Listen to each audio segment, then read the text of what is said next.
outside of the lab, how can we better understand what caregiving relationships are like?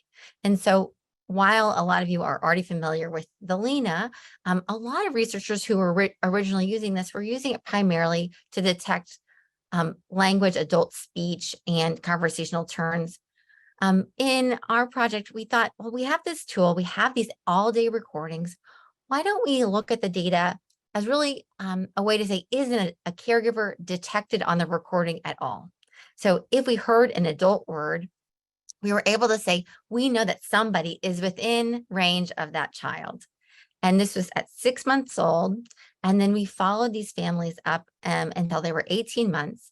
And we looked at whether kids who had an adult more often detected on their everyday recording had lower or higher symptoms of psychopathology in toddlerhood. So these are things like temper tantrums, crying spells, things like that. And what we found was that more consistent presence of an adult was associated with lower symptoms of psychopathology.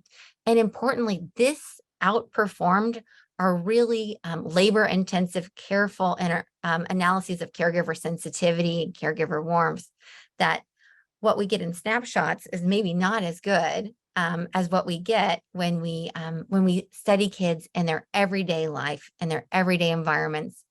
And anybody here who's had kids or around kids know that those laboratory interactions where it's just one child and one caregiver and no other distractions really are quite non-representative of the kind of complex dynamic nature of everyday life.